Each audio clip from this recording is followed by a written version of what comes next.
This episode of NoteLab Mode is sponsored by CloutFit.ai. CloutFit.ai, Yeah, a new B2B fashion commerce company founded by the former CPO and the CTO of major fashion e-commerce companies. wow.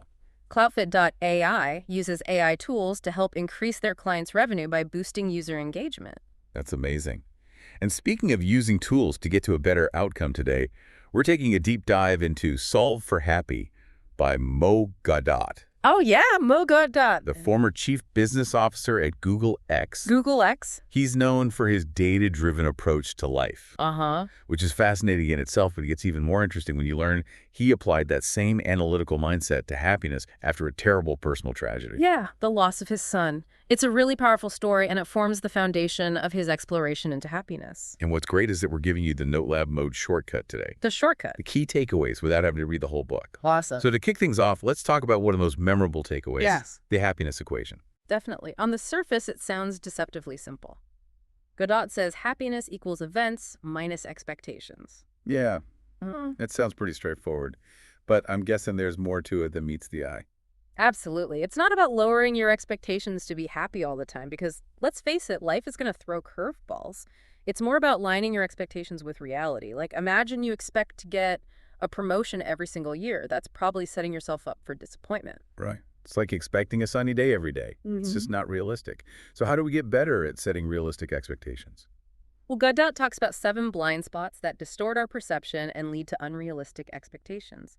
One of the most common is what he calls negativity bias. Our brains are wired to focus on the negative, to remember bad experiences more vividly than good ones. It was an evolutionary advantage for our ancestors, helping them avoid danger. Right. Back in the caveman days, you needed to be hyper-aware of threats.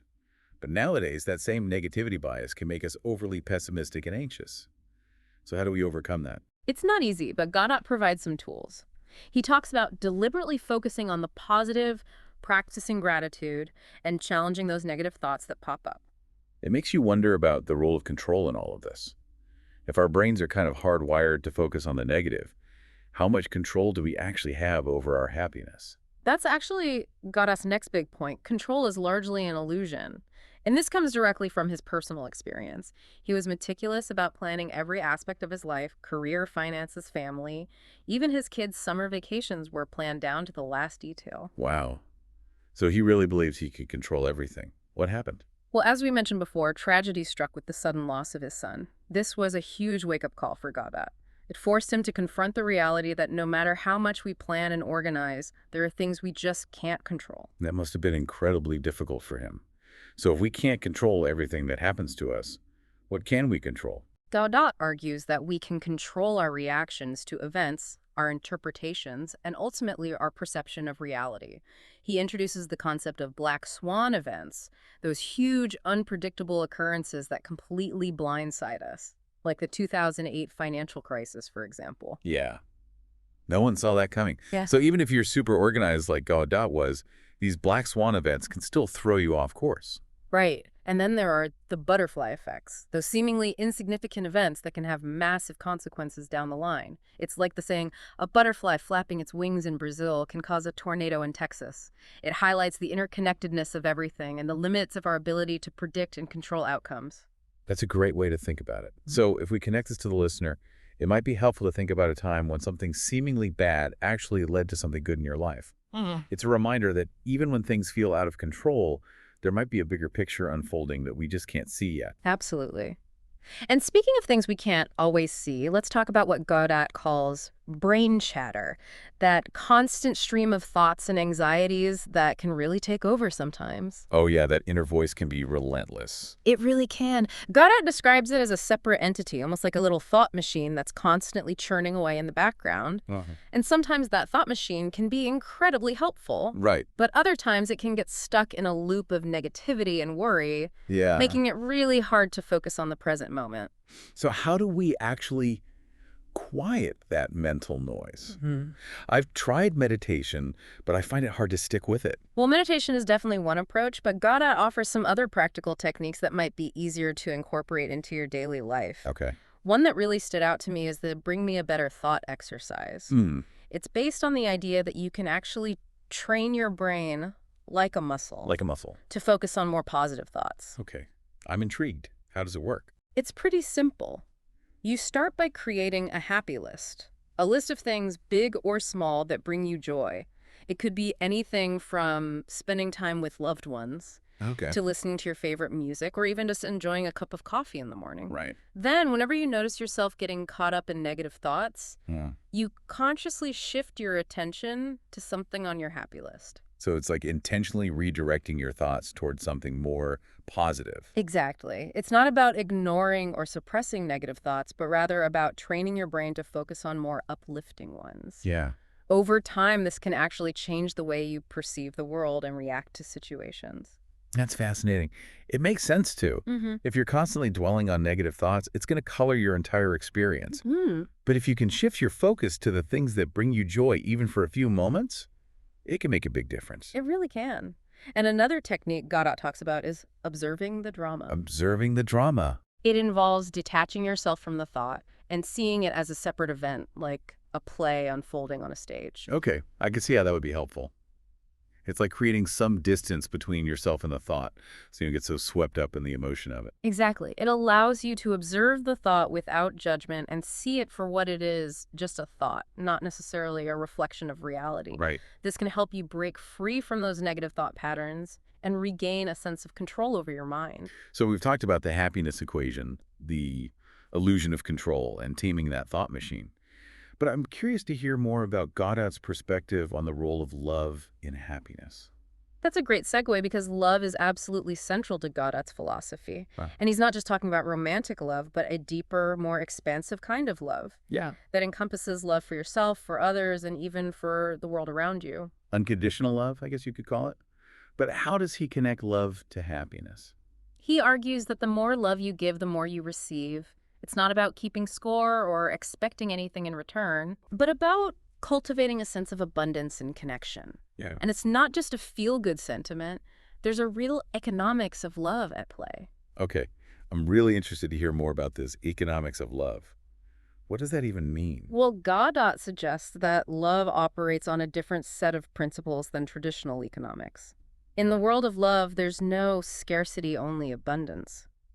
The more you give, the more you have to give. It's like a renewable energy source that never runs out. I love that analogy. Oh, But it's still a bit hard to wrap my head around. Do you have any examples of what this looks like in practice? sure. Imagine you're feeling stressed and overwhelmed.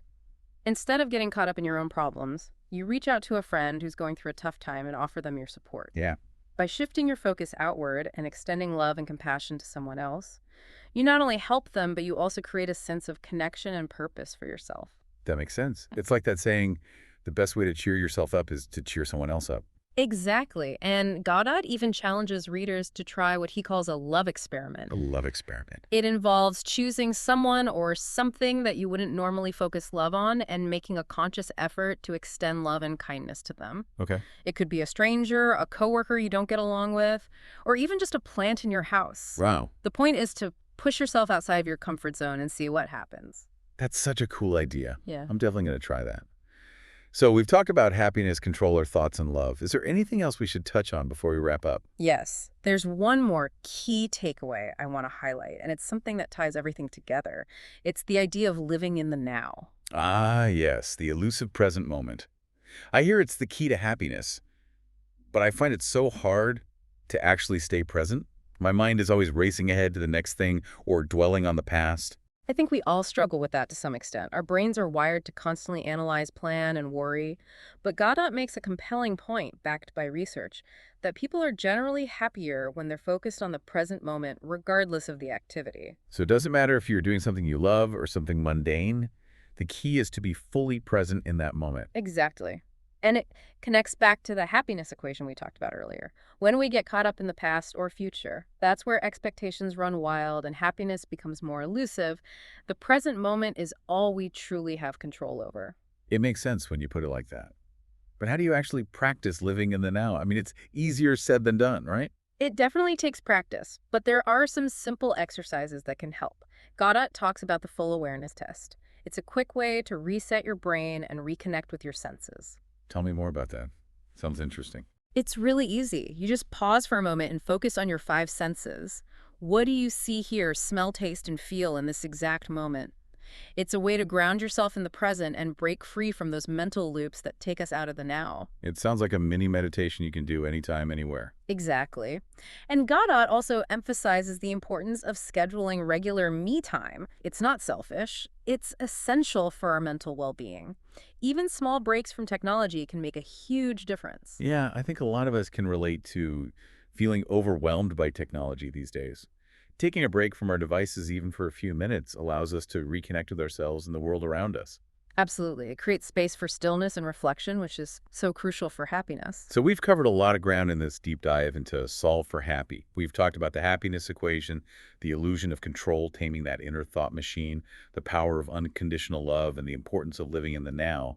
It's a really rich framework for understanding happiness, not just as a fleeting emotion, but as a state of being that we can cultivate through awareness and intentional choices. Exactly. And what I appreciate about Godot's approach is that it's so practical. He doesn't just present theories. He offers concrete tools and techniques that we can all use. It's like he's giving us the source code for happiness, and we can use that code to reprogram our minds for greater joy and fulfillment. I love that analogy. It ties in nicely with our sponsor today, CloutFit.ai, who are also using code and AI to help their clients achieve better outcomes. And speaking of outcomes, I want to leave our listeners with a final thought-provoking question from the book. If life is a video game, what level are you playing at right now? Are you stuck in a loop of negativity and frustration?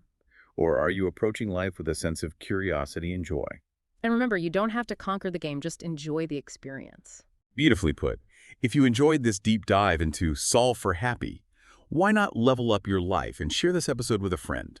Help spread the knowledge and the joy. And be sure to subscribe to NoteLab Mode for more knowledge shortcuts delivered right to your ears.